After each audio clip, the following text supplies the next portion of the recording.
찬양 예배 나오신 모든 성도님들을 환영하고 축복합니다. 다 같이 아름다우신 찬양 드리시겠습니다.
오 놀라우신 영원할 수 없는 사랑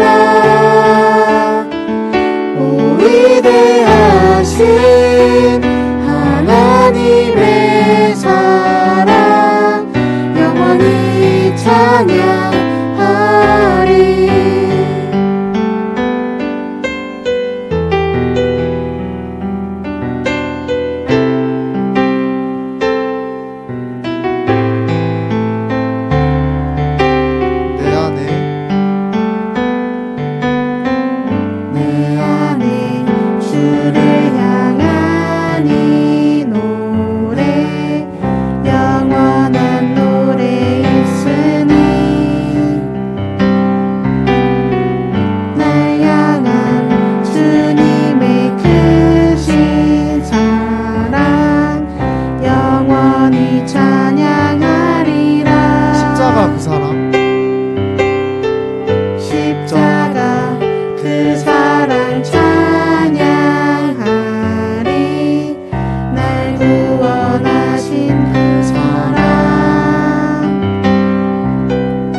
영원할 수 없는 사랑 오 위대하신 하나님의 사랑 영원히 찬양하리. 주와 같은 분 없네. 주와 같은 분은 없네. 이 세상 그 누구도 주와 같은 분은 없네. 누구도 비길 수 없네. 주와 같은 분 없네. 주와 같은 분은 없네.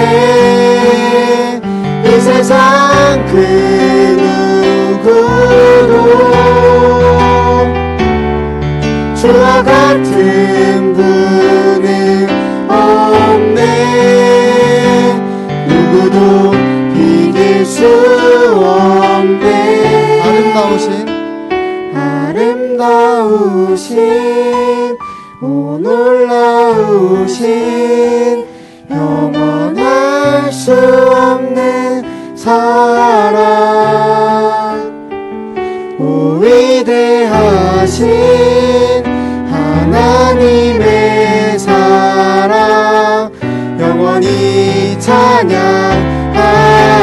아름다우신 오 놀라우신 영원할 수 없는 사랑 오 위대하신 하나님의 사랑 영원히 찬양하리.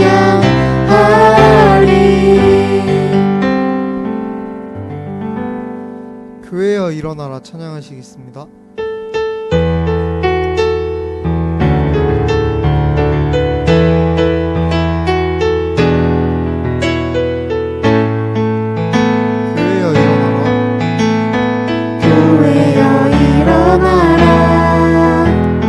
주께서 부르시니 두려움과 질병 내려놓고 교회여 일어나라 교회여 일어나라 주께서 보내시니 우릴 부르신 삶의 자리에서 교회여 일어나라. 세상의 빛 어둠을 밝히는 하나님의 편지 주를 나타내는 교회를 통해 세상이 주를 보리라. 일어나라 아버지 사랑으로 아버지 능력으로 서로 하나 되어 그 빛을 비추라. 노래하라 아버지의 사랑을 아버지의 크심을 이 삶의 노래로 주님을 나타내라. 일어나라 우린 세상의 빛 우린 세상의 빛 어둠을 밝히는 하나님의 편지 주를 나타내는 주의 교회를 통해 우리 통해 세상이 주를 보리라. 일어나라 아버지 사랑으로 아버지 능력으로 서로 하나 되어 그 빛을 비추라. 노래하라 아버지의 사랑을 아버지의 크심을 이 삶의 노래로 주님을 나타내라.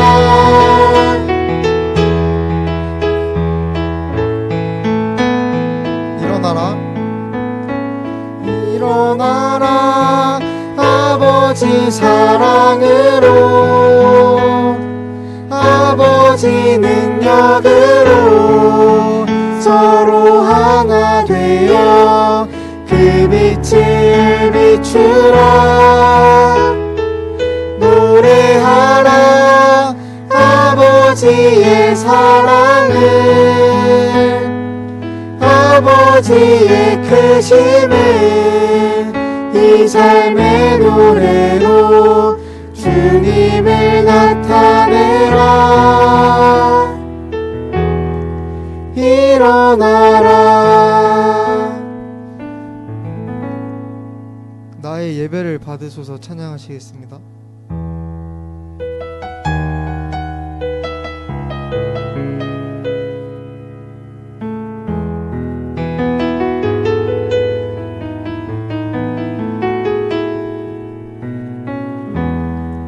오 주님 당신은 내 삶 구석구석까지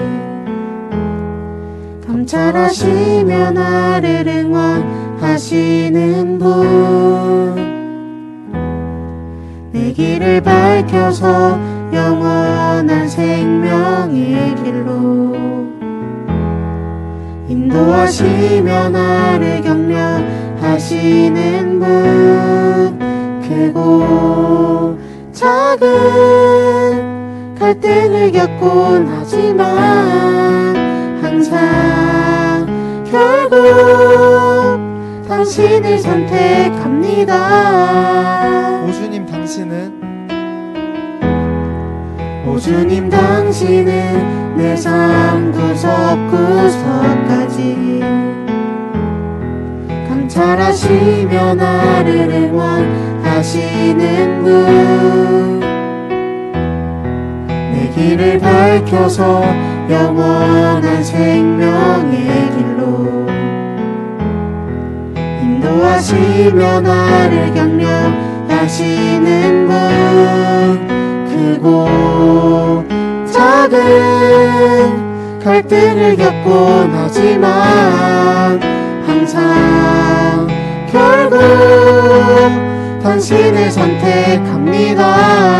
나의 유일한 고백, 나의 유일한 고백의 대상은 오직 아름다운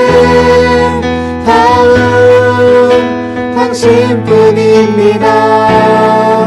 나의 유일한 고백의 대상은 오직 아름다운 당신뿐입니다. 나의 예배를 받으소서. 홀로 영광을 받으소서. 주여, 나의 주여. 크고 작은 갈등을 겪곤 하지만 항상 결국 당신을 선택합니다. 크고 작은 갈등을 겪곤 하지만 항상 결국 당신을 선택합니다. 나의 유일한 고백, 나의 유일한 고백의 대상은 오직 아름다운 당신뿐입니다. 나의 유일한 고백의 대상은 오직 아름다운 당신뿐입니다. 나의 유일한 고백, 나의 유일한 고백의 대상은 오직 아름다운 당신뿐입니다. 나의 예배를 받으소서. 나의 예배를 받으소서. 홀로 영광을 받으소서. 주여, 나의 주여. 이 시간 예배를 위해서 기도하시겠습니다.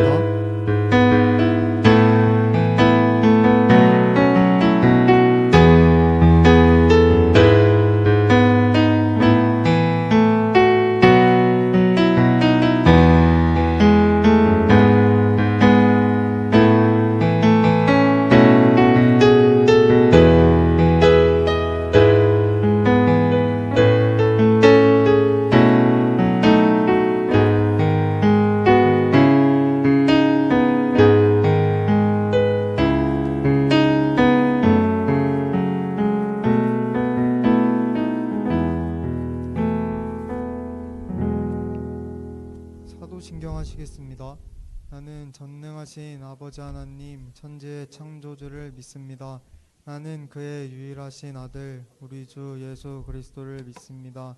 그는 성령으로 잉태되어 동정녀 마리아에게서 나시고 본디오 빌라도에게 고난을 받아 십자가에 못 박혀 죽으시고 장사된 지 사흘 만에 죽은 자 가운데서 다시 살아나셨으며 하늘에 오르시어 전능하신 아버지 하나님 우편에 앉아 계시다가 거기로부터 살아있는 자와 죽은 자를 심판하러 오십니다.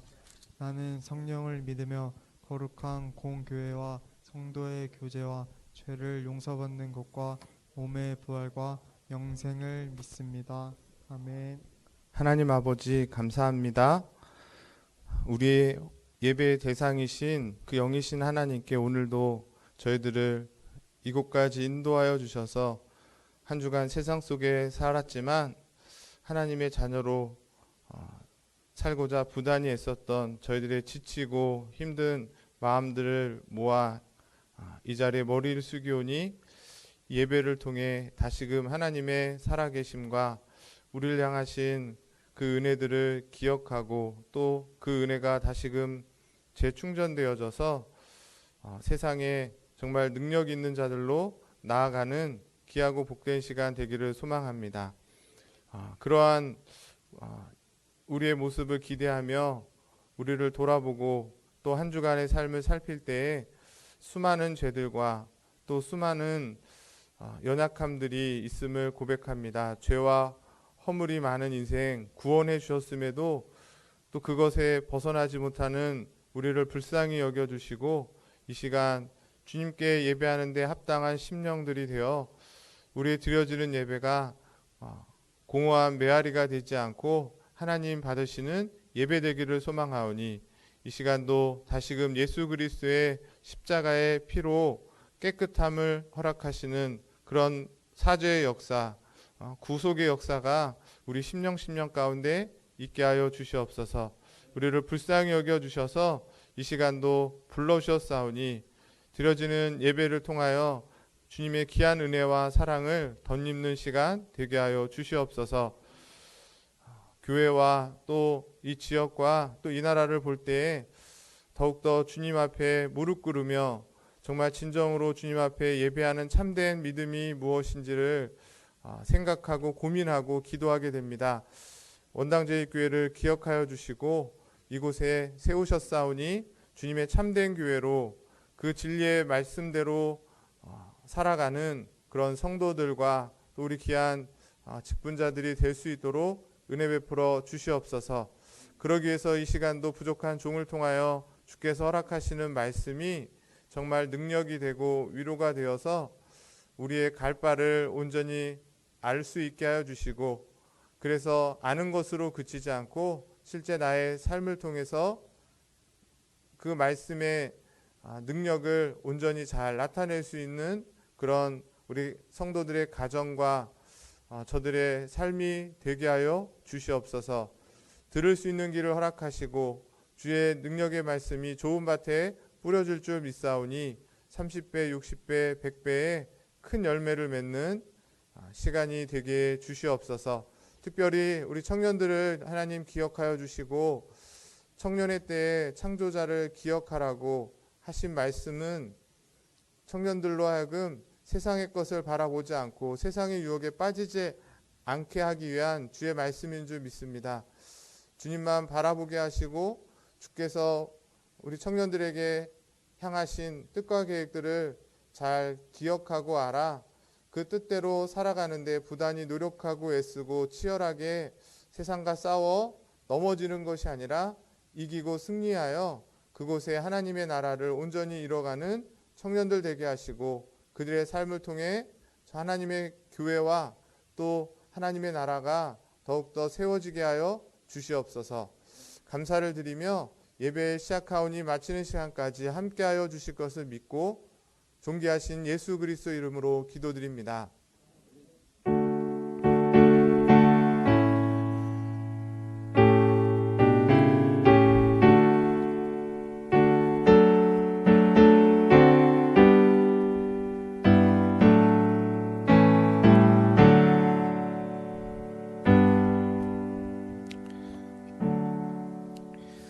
네, 오늘 함께 보실 하나님 말씀은 고린도전서 11장 23절에서 26절까지 말씀입니다.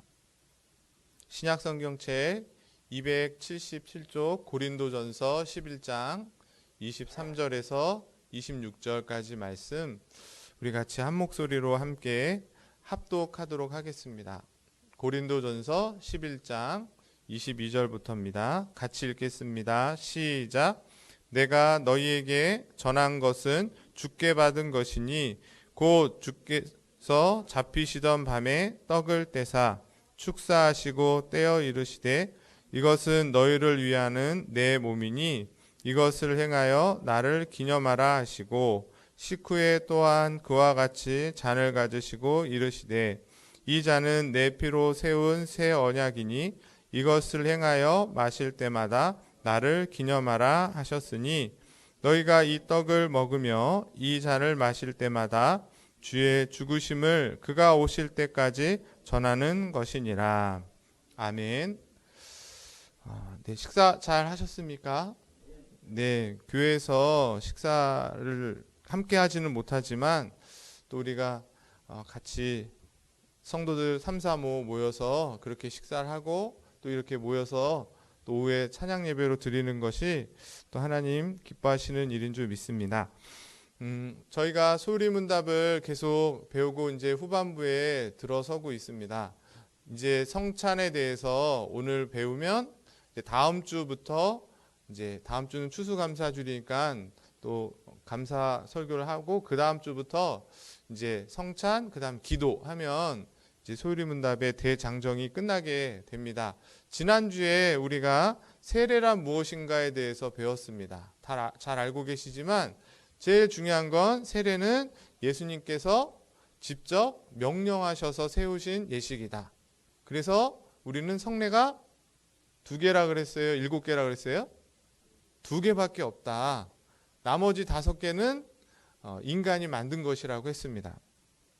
그래서 이 성찬을 통해서 세례를 통해서 예수님과 하나 되고 그리고 우리가 교회에 공적으로 한 지체됨을 고백하고 인정하는 시간이다 했습니다. 중요한 건 믿는 자에게만 베풀어진다 그랬어요. 믿음이 없는 자, 교회 밖에 있는 자에게 세례를 베풀어서 그를 구원하는 일이 아니라 그랬어요. 구원받은 사람을 세례로 인치는 것이지 구원받지 않은 자가 세례를 받았다고 해서 구원을 받게 되는 것이 아니라 그랬습니다. 특별히 우리가 장로교 안에 있어서 이제 은혜 언약 안에 구약에 할례가 있었던 것처럼 신약에는 이 세례를 통해서 유아들에게도 동일한 하나님의 언약 백성임을 우리가 확인하게 된다. 이렇게 말씀을 드렸습니다. 이 교회를 통해서 계속해서 세례가 성부와 성자와 성령의 이름으로 베풀어짐으로 하나님의 성도들이 더욱더 하나 되고 하나님의 은혜를 더욱더 받아 누리는 그런 귀한 교회가 되기를 간절히 소망합니다. 오늘은 이제 성례 중에 2번째 성찬에 대해서 세례와 성찬이 성례인데 성찬은 무엇인가 소유리문답 96문을 살펴보도록 하겠습니다. 같이 읽어보겠습니다. 시작. 주의 성찬은 성례이며 그리스도께서 정하신 대로 떡과 포도주를 주고 받음으로써 그리스도의 죽으심을 나타내 보이는 예식입니다. 그 다음 또 있어요. 시작. 주의 성찬을 합당하게 받는 사람은 육체와 정욕을 따라서가 아니라 믿음으로 받고 그리스도의 몸과 피에 참여해 그분의 모든 유익을 받아 신령한 양식을 먹고 은혜 안에서 자라갑니다. 네, 성찬에 대해서 성찬에서 배우게 되는데 첫 번째로 중요한 것은 성찬은 은혜 언약의 보증이다. 우리가 지난 시간에도 배운 것처럼 세례도 은혜 언약의 보증이고 성찬도 은혜 언약의 보증이. 그래서 세례는 우리가 하나님의 자녀가 되었다는 것을 확인하는 겁니다. 그리고 하나님과 그리스도와 특별히 하나 되었다는 표를 얻는데 세례는 몇 번 받는다 그랬죠? 한 번만 받습니다. 군대에서 내가 아무 생각 없이 받았다고 교회에서 또 받아도 되는 것이 아니라 한 번을 받음으로 끝나는 것이에요.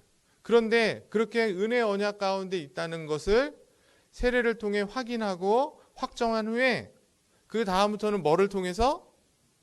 성찬을 통해서 그 세례 때 고백했던 것들을 또 한번 확인하고 되풀이하고 새롭게 되고 그 하나님과의 맺은 언약을 기억하면서 우리가 감당해야 될 의무와 그 사랑을 더욱더 새롭게 하는 것이 성찬이라는 거예요. 그러니까 세례는 한 번 받지만 성찬은 우리가 계속 받는 것이죠.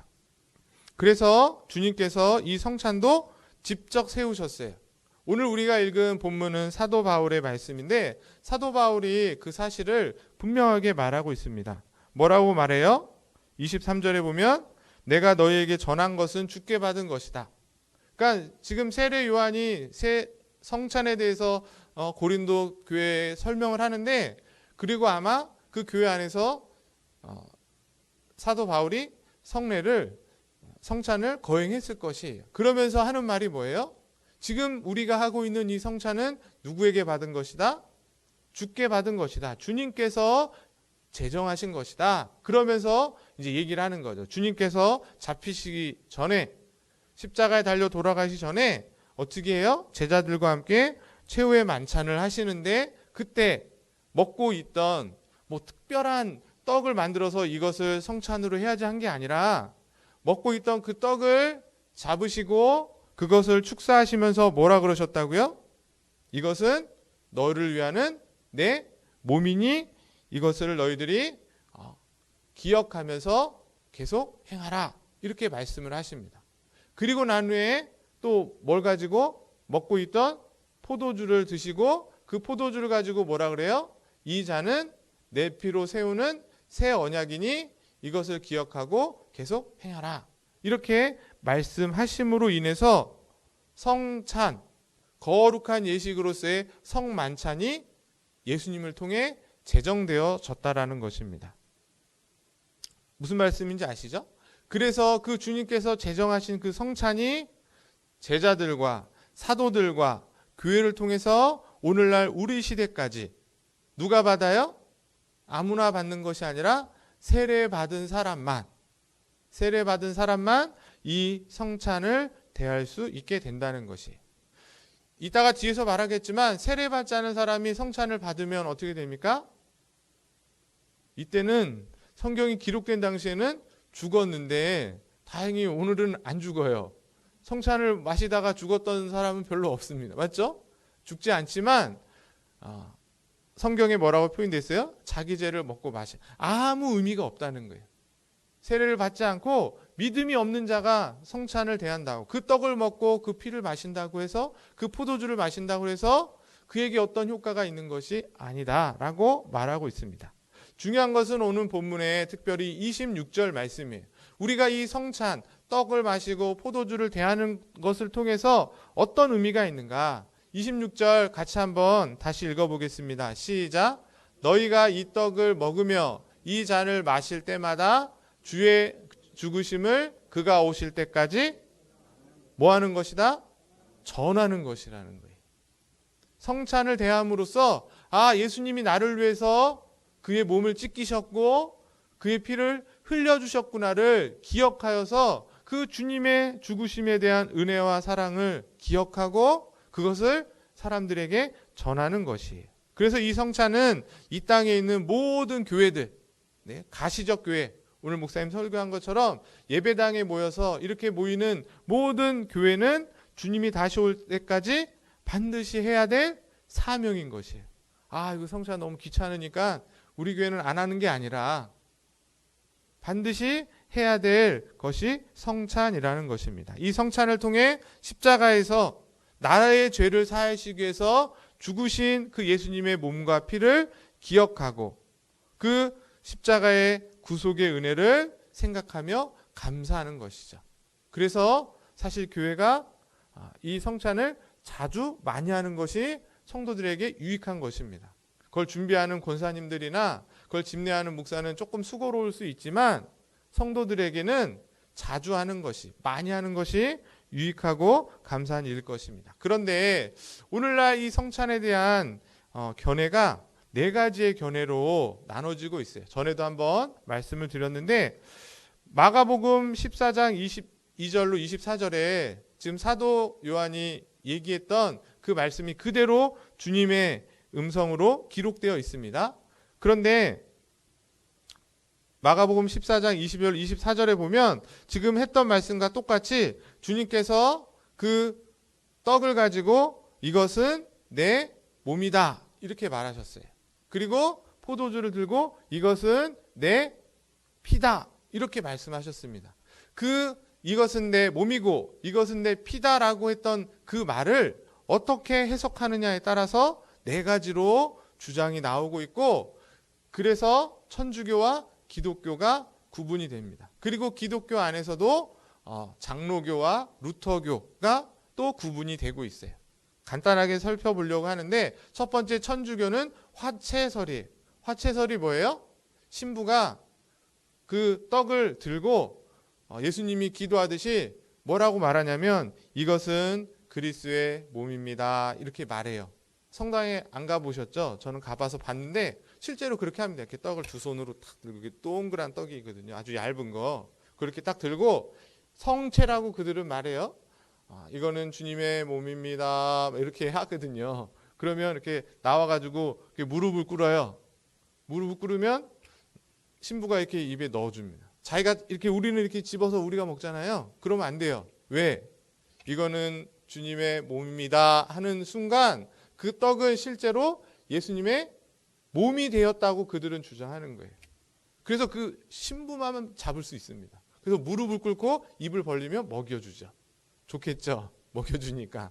그리고 포도주도 이렇게 동그란, 우리는 이렇게 잔을 나눠서 해가지고 각자 잔을 먹잖아요. 근데 이렇게 원래는 큰 포도주 병에 그냥 같이 마시는 거예요. 그러니까 코로나 시대에 얼마나 위험합니까? 맞죠? 그런데 신부가 이거는 주님의 피입니다 라고 하는 순간 어떻게 됐다고 믿는 거예요? 그들은 실제 예수님의 피가 됐다고 믿고 가르치고 지금도 행하고 있습니다. 매 주일마다 미사라는 이름으로. 어떻게 생각하세요? 그들은 이 말씀을 그냥 문자 그대로 받은 거죠. 맞죠? 이거는 내 피다. 이거는 내 몸이다 라고 주님이 말씀하셨으니까 기도하는 순간 그렇게 바뀐다는 거예요. 아주 좋은 믿음처럼 보이지만 성경은 문자 그대로 해석해야 될 것도 있지만 비유의 말씀도 있다는 거예요. 이 말씀은 비유적인 해석이 필요하다는 거죠. 예를 들면 구약에 보면 여호와의 팔, 하나님의 능력의 오른손 이런 표현이 나옵니다. 그렇죠? 그럼 실제로 하나님이 팔이 있고 하나님이 눈동자같이 우리를 지키셔서 눈을 뜨고 우리를 보고 계신 거예요? 그렇습니까? 성경에 그렇게 나오지만 그걸 우리 어떻게 해석해요? 인간의 모습으로 하나님의 그 능력과 보호하심과 그것을 그렇게 표현하는 거죠. 예수님이 교회에 뭐가 되셨다고 말해요? 에베소서에 보면 모퉁이 돌이 되었다 그래요. 그럼 예수님이 돌이 된 겁니까? 바위가 된 거예요? 아니잖아요. 교회의 기초가 되었다, 근거가 되었다는 것을 비유적으로 모퉁이 돌이라고 말하는 것처럼 이 성찬에서 예수님이 이것은 내 몸이다 라고 했을 때 그것을 실제 기도에서 몸으로 바뀌었다고 해석하면 안 된다는 거예요. 만약 그렇게 생각해서 실제로 예수님의 몸으로 바뀌었다고 우리가 생각한다면 어떻게 되는 거예요? 거룩하신 그 주님의 몸을 우리의 입으로 씹는 행위가 되는 거잖아요. 그래서 초대교회 때는 그런 오해가 생겼어요. 예수 믿는 자들은 인육을 한다. 이 성찬을 통해서 오해하고 그런 이야기가 실제로 소문이 나고 있었던 것입니다. 이것은 예수님의 피다라고 하는 순간 진짜 예수님의 피를 마시는 것이냐? 그렇지 않다. 그것이야말로 어쩌면 예수님을 모독하는 신성 모독의 가장 큰 것일 수 있습니다. 그들의 주장대로 한다면 매 주일마다 미사를 지내면서 예수님의 몸이 나눠지고 있는 거예요. 예수님이 매 주일마다 또 죽고 또 죽고 또 죽어야 되는 그런 불상사가 일어나는 것이죠. 이렇게 말이 안 됨에도 불구하고 천주교는 이 사실을 믿고 지금도 행하고 있습니다. 두 번째로 루터라는 사람이 이미 루터도 신부였어요. 그래서 이런 화채설에 대해서는 부정을 해요. 그거는 말이 안 된다. 그거는 옳지 않다. 어떻게 실제로 예수님의 몸이 되고 살이 되겠는가.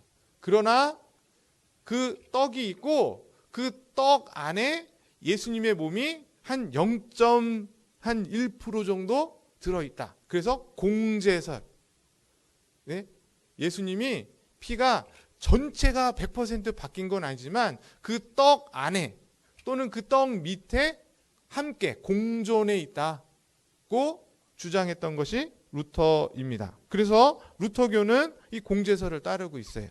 그런데 근본적으로 보면 이 떡과 포도주를 우상화시키진 않지만 천주교처럼 그 천주교의 오류에서 크게 벗어나고 있지 않다는 것이죠. 왜? 0.1%라도 예수님의 실제 몸으로 실제 피로 바뀌었다고 생각하는 것 자체가 맞지 않기 때문에. 이해되시죠? 그 다음 세 번째가 찌빙글리라는 사람이에요. 성경에 보니까 이 떡과 포도주는 상징이고, 그래서 어떠한 영적인 은혜나 실제적인 은혜가 없고, 그것은 단지 그리스도께서 하신 일을 오늘도 성경에 보니까 뭐라고 말해주죠? 기념하라고 했잖아요. 그러니까 이거는 기념만 하는 것이지 어떤 실제적인 은혜는 없는 것이다. 이것도 굉장히 성경적인 것 같아요. 기념하라고 했으니까 우리는 기념만 한다. 그런데 이걸 하면서 늘 제가 비유 드는 거는, 우리 국민학교 나오신 분들은 알지만 초등학교 때 없어졌습니다. 조회가 없어졌어요. 학교에 운동장에 월요일 날 전교생이 다 모여가지고 조회를 했어요. 그때 막 쓰러진 애들도 있고, 막 교장 선생님 훈화 말씀이 길고, 어때요? 이 조회는 왜 하는지 아무 의미도 없는데 그냥 하는 거잖아요. 형식적으로. 마치 기념설이 되고 기억하는 것뿐만 되면 그건 실제 은혜가 없는, 그저 과거에 그리스도께서 행하신 일을 생각만 하고 추억만 하는 것이 된다는 거예요. 오늘날도. 그렇습니까? 그렇지 않다는 거예요. 이런 기념설의 난점은 뭐냐면, 지금도 성도들을 위해서 일하고 계시고 성도들에게 베푸시는 은혜를 간과하고 있다는 점이 아주 큰 난점이죠. 그래서 이제 칼빈은 뭘 주장해요? 영적 임재설을 주장합니다. 그러니까 쉽게 말하면 기도할 때 실제로 예수님의 몸이나 피로 바뀌는 것은 아니다. 그렇죠? 그럼에도 불구하고 성령을 통해서 그 성찬 가운데 임하심으로 영적인 은혜가 성찬을 통해 임하게 된다. 그렇게 믿습니까? 그렇게 믿고 그렇게 가르치는 게 장로교고, 장로교에서는 그런 의미로 이 성찬을 행하고 있다는 것이에요. 왜냐하면 그리스도의 육체, 부활하셔서 예수님의 인성, 신성은 우리와 함께, 우리 다 배운 얘기입니다. 그러니까 이게 교리가 그냥 교리로 끝나고 생활로 나눠지는 것이 아니라 그 교리의 내용을 잘 이해할 때 우리 생활에도 접목이 되는 거예요. 예수님이 인성과 신성 배웠잖아요. 예수님의 인성은 실제 몸은 어디 있다 그랬습니까? 이 땅에 없습니다. 맞죠? 그럼 예수님 몸이 없는 거예요? 우린 부활하신 걸 믿잖아요. 그럼 예수님의 인성은 어디 있어요? 어디 있습니까? 성경에 나오잖아요. 하나님 보좌 우편이라고 하는데, 그래서 실제로 하나님이 계시고 그 옆에 예수님 보좌가 앉아, 그런 건 아니겠지만 분명 이 땅에는 예수님의 육체는 없고 천상에, 낙원에, 그 어떤 곳에 계신 거예요. 그렇죠? 그렇기 때문에 신부가 기도를 하고 성도들이 교회에 모여서 성찬을 위해 기도한다 그래서 그 예수님의 실체의 육체가, 인성이 내려오는 일은 없다는 거예요. 없다는 거.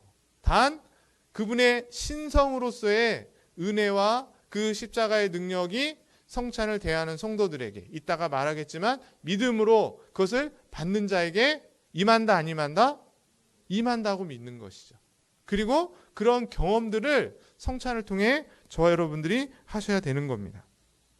성찬을 행할 때마다 성령을 통해서 그리스도와 연합되는 것이 이거구나. 그래서 새로운 감화와 능력과 어떤 영적인 은혜들을 성찬을 하실 때마다 경험할 수 있어야 된다는 것입니다.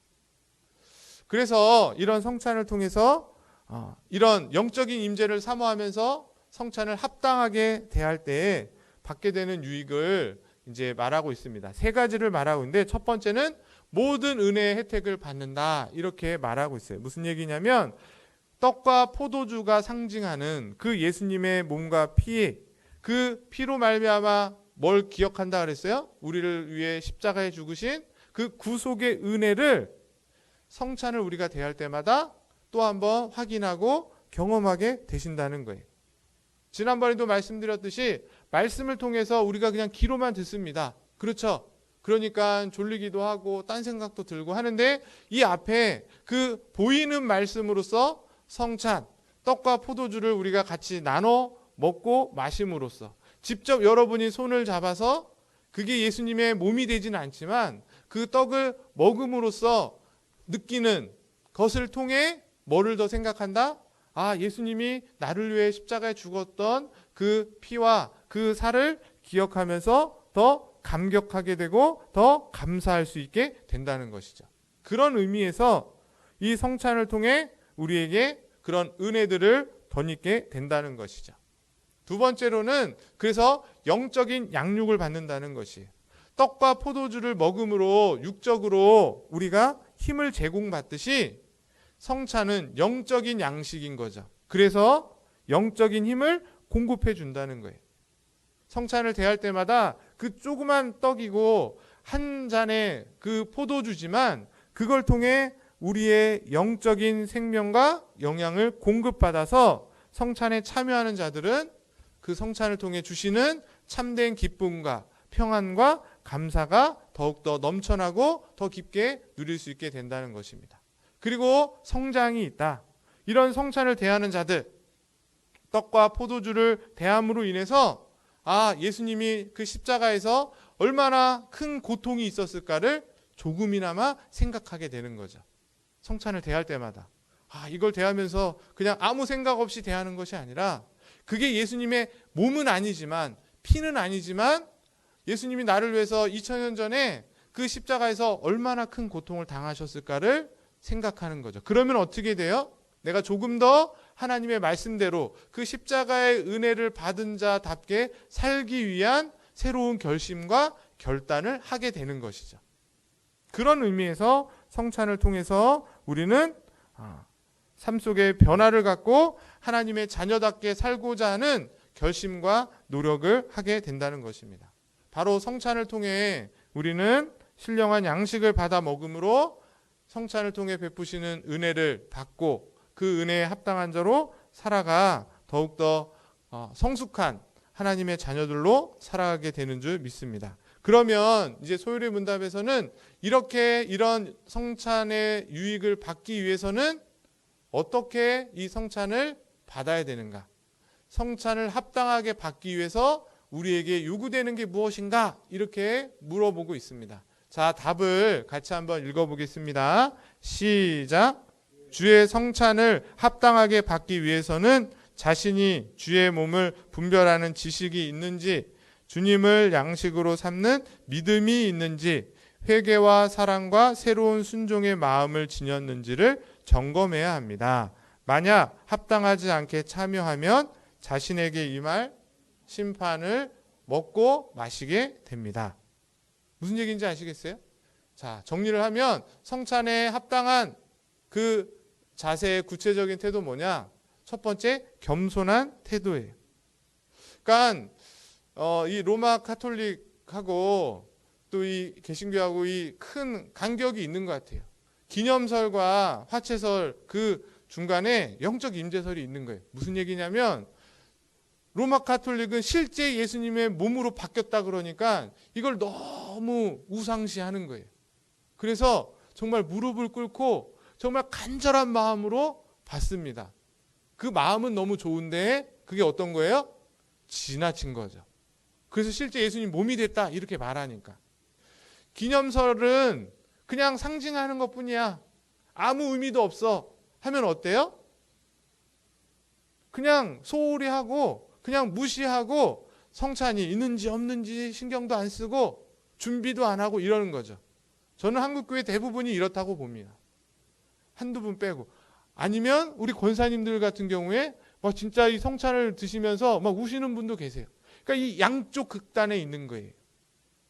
그런데 우리의 입장은, 성경의 입장은 뭐예요?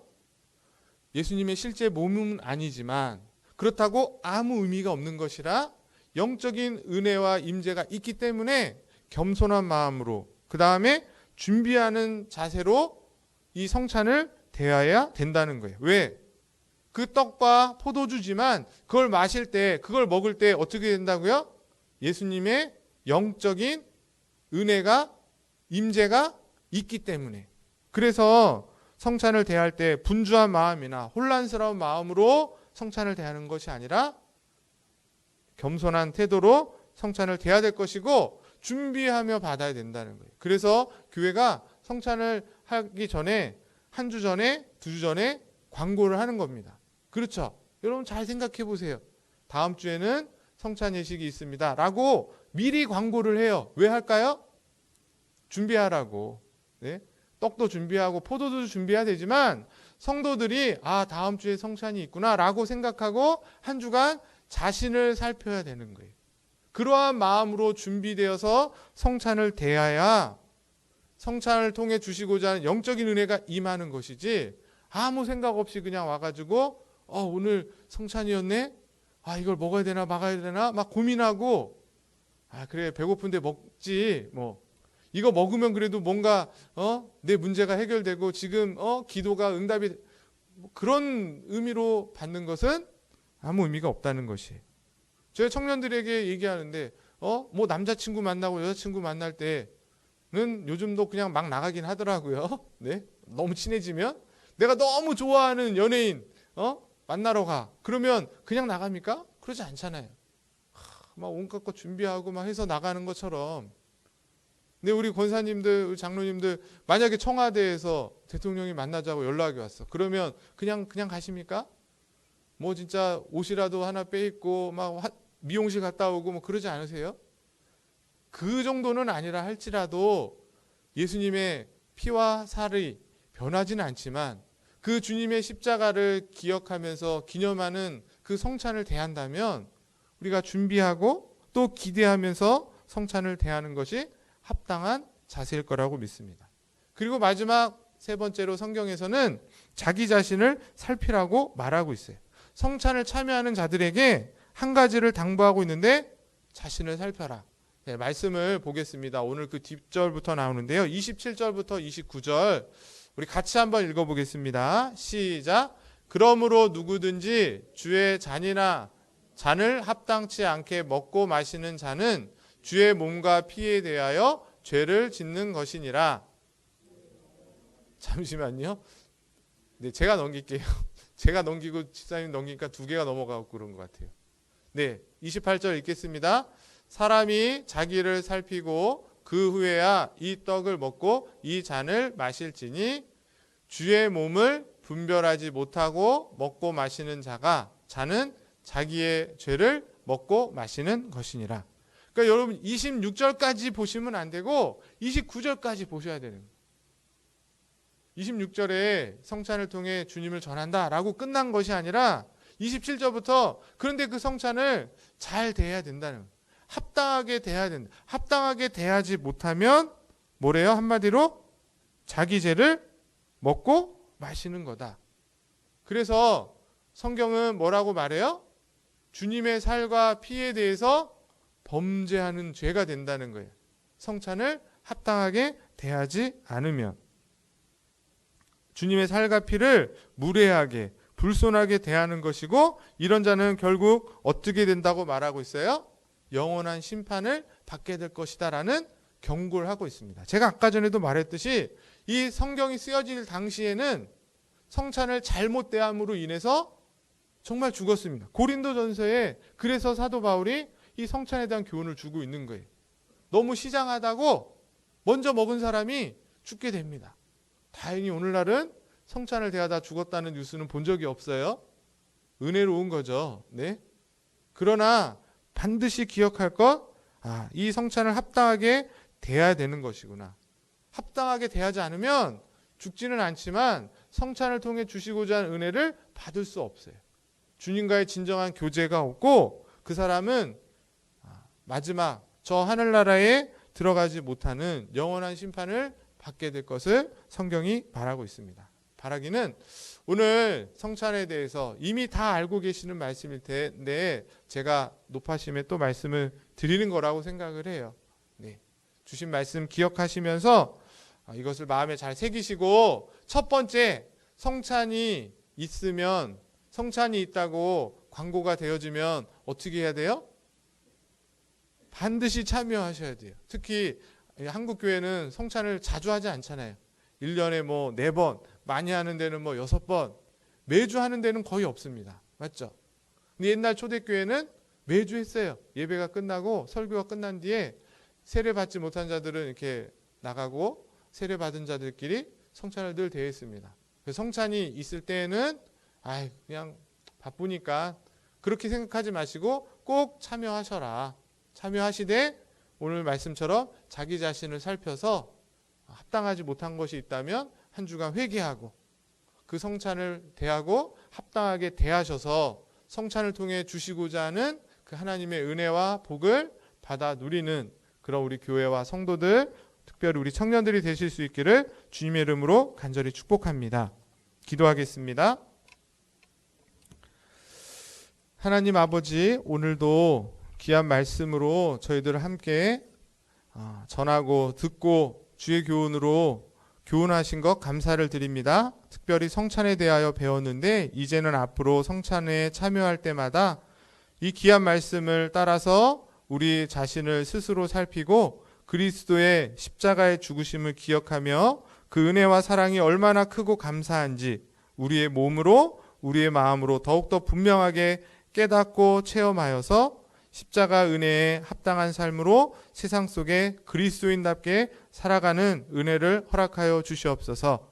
세상 속에서 굴복당하고 끌려다니는 그런 인생이 아니라 오히려 그 십자가의 능력으로 세상에서 승리하여 선한 영향력으로 세상을 변화시키는 그런 인생들, 그런 교회와 성도들과 우리 청년들이 되게 해 주시옵소서.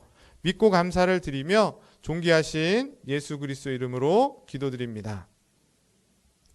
나의 모습 나의 소유 찬양 들으시면서 헌금 드리시겠습니다.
하나님 아버지, 오늘도 저희들 예배하며 말씀을 통해 은혜 주시고 그 말씀을 따라 또 한 주간 세상 속에서 살아가기로 결심하는데 그 결심이 늘 결심으로 끝나고 있지는 않은지 실제 나의 가정에서, 학교에서, 직장에서 말씀의 교훈으로 능력 있게 살아가는 귀한 성도들 되기를 소망합니다. 주께서 도와주시고 성령께서 힘주시고 때로는 지혜를 주셔서 세상에 넘어지지 않고 굴복당하지 않고 휩쓸리지 않는 그런 성도들로 살게 하여 주시옵소서. 우리의 힘으로 우리의 능력으로 되지 않기에 성령의 도우심을 구하며 나가오니 우리의 심령을 붙잡아 주시고 말씀으로 승리하여 세상을 변화시키는 그런 귀한 교회가 되게 하여 주시옵소서. 귀한 물질을 드렸습니다. 정말 물질로 모든 것이 되는 시대 속에 그 물질이 하나님께로 왔다라는 믿음의 고백으로 드린 헌금이오니 하나님 그 헌금을 받아주시고 그들의 믿음과 또 신앙의 고백 그리고 그들의 삶의 문제들 주께서 책임져 주셔서 인간의 방법으로 해결되지 않고 하나님의 방법으로 해결되며 하나님의 능력으로 채워짐을 경험하고 또 나타내어서 그곳에서 하나님의 나라를 온전히 이뤄가는 귀한 가정들과 또 사업체와 또 자녀들 그들의 일터가 되게 하여 주시옵소서. 감사를 드리며 존귀하신 예수 그리스도 이름으로 축복하며 기도드립니다. 네, 교회 소식 주보를 참고해 주시고 무엇보다 다음 주에 추수감사주일로 오후에 또 여러 가지 행사를 준비하는데 신청서를 내주신 분이 지금 딱 2분 계십니다. 제가 받은 거 2개인데 좀 다 써서 저한테나 우리 목사님이나 장로님들께 제출해 주시고 제출을 안 하시는 분들은 제가 주중에 전화를 겸사겸사 드리도록 하겠습니다. 그래서 그냥 한두 명이 하는 행사가 아니라 또 그냥 교회에서 하니까 누가 하겠지라고 생각하지 마시고 여러분들이 1년 동안 하나님이 베푸신 은혜를 좀 한 주간 곰곰이 생각하시면서 내가 어떤 것으로 표현하면 하나님이 기뻐하실까 이렇게 생각하시고 적극적으로 다 참여해서 그날이 정말 주님께 영광 돌리는 그런 감사의 축제의 시간이 되었으면 좋겠습니다. 제가 축도로 예배를 마치겠습니다. 지금은 우리 주 예수 그리스도의 십자가의 은혜와 하나님 아버지의 한없는 사랑하심과 성령의 내주, 교통, 감화, 감동, 인도, 보호하심이 오늘도 참된 성찬이 무엇인지를 말씀을 통해 깨닫고 이제 앞으로 행해지는 성찬에 반드시 참여할 뿐만 아니라 앞으로 행해지는 성찬을 통하여서 합당하게 자신을 살피고 그래서 성찬을 통해 주시는 영적인 은혜와 복을 받아 그리스도의 십자가의 은혜와 능력으로 세상 속에서 그 십자가를 증거하며 살아가기로 고백하고 소망하고 결심하며 돌아가는 우리 원당제일교회 모든 성도들 머리머리 위에 저들의 가정과 자녀와 사업장 위에 그리고 특별히 사랑하는 우리 청년들 머리머리 위에 지금부터 영원토록 있을지어다. 아멘.